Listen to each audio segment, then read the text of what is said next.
आता मी उभा आहे सीना नदीच्या पात्रामध्ये. नदीनं पात्र बदललंय आणि ती आता गावात शिरली आहे. परांडा तालुक्यातल्या पिठापुरी गावातल्या खरात वस्तीत ही नदी गेल्या 4 ते 5 दिवसांपासून वाहती. 4 ते 5 दिवसच नाही तर या पावसाळ्यात तब्बल 3 वेळा या वस्तीमध्ये पाणी नदीचं घुसलेलं आहे आणि ते प्रत्येक घरामध्ये ती घर अक्षरशः धुवून गेलं. इथली लोक आता विस्थापित झाली आहेत खबरदारीचा उपाय म्हणून. मात्र या नदीच्या पुरानं यांचं जगणं मुश्किल केलं. आता आपण पाहू शकतात की हे धान्य आहे, खरं तर हे गहू ज्वारी दररोजचं खाण्याचं धान्य, पण याला आता मोड यायला लागलेत आणि वास सुटला ह्याचा.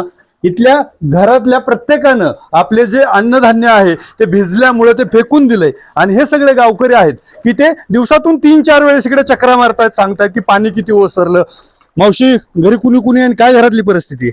मी एकटीच आहे घरी, घरात एकटीच कडेवर राहते. आपले आलं पाणी सगळं आलं आलं आलं म्हणजे ह्यांच्या संग गेले वर अंगाच्या कापडाशी होतं. ती बी गेलं, थोडं थोडं खायला होतं. ती करते आणि खाते. किती पाणी आलं? पाणी आता घरात पाणी आल्याच्या नंतर किती सांगायचं. सगळं बटाव पार त्या पुढं झाडे त्याला लागलं पाणी. सगळी लोक निघाली की मी बी निघाली त्यांच्या बरोबर. हसतानाच मी एकटी माल्यावर काय सांगायचं. काय शिल्लक राहिलं? काय शिल्लक राहायचं. एकटी काढायचं जरी आलं तर गडी असलं तर काढतं. काढायला माझ्यापास काय जनावर नव्हतं, पण घरातलं सगळं भिजलं. शेंगा काय उली तुली केलेलं खायचं. अन्न धान्य काय राहिलं नाही. मला वाटायला आलं पाण्याचं, मी निघून गेले माणसाचं. किती भीतीदायक पाणी होतं. हा, मग भीतीदायक तिकडून पहिलं पाणी माझ्याकडूनच येते माझ्या शेडकडं. त्याच्यामुळे पाणी जास्त दिसलं. मी बेने ही माणसाचा काल उठलं, मी गेली निघून. काय काय परिस्थिती? वस्ती सगळी वस पडली.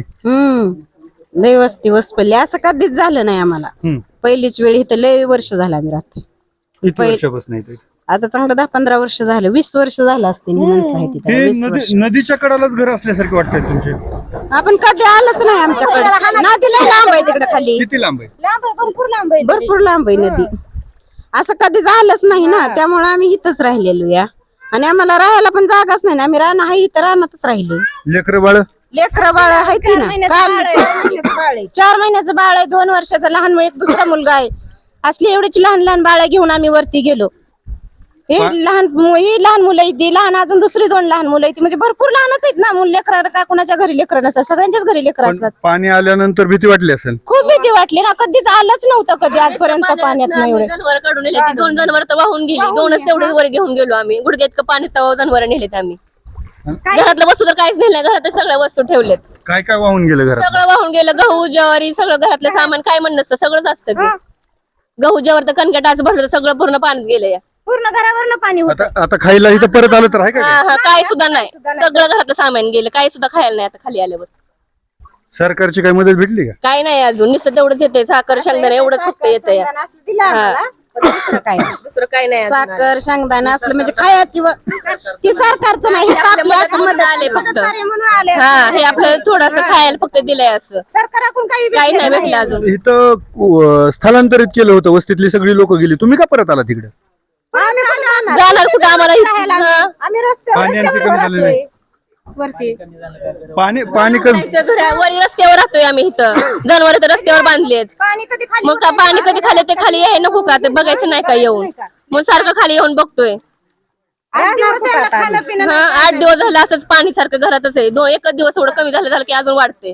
3 वेळा आले पाणी. 8 दिवसात. 3 वेळा आले. 8 दिवसात. आम्ही येतोय घरात साफ करतोय, झालं म्हणतोय तवर भेटतोय, अजून जातोय निघून. सारखं पाण्यात ये जा करतात. काही ह्या पाण्याचं इन्फेक्शन वगैरे काय? हा, इन्फेक्शन झाले ना पायाला. सगळं पाय नासून गेलेत माझं.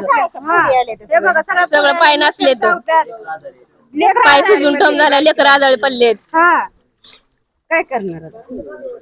एकंदरच ह्या सीना नदीच्या पात्राच्या जे पिठापूर गावातल्या खरात वस्तीतलं पाणी शिरलंय, इथल्या ह्या लोकांचे प्रश्न हे आहेत. तब्बल 3 वेळा नदीला पूर आला, 3 वेळा घरातलं पाणी शिरलं आणि घरातला संसार आहे तो वाहून गेलाय. खाण्याचं अन्नधान्य असेल ते सुद्धा सडलंय. अंगाच्या कपड्यांनिशी हे लोक बेघर झालेत. ह्यांना गरज आहे ती ठोस मदतीची. अप्पासाहेब शेळके, एबीपी माझा, धाराशिव, परांडा. एबीपी माझा, उघडा डोळे बघा नीट.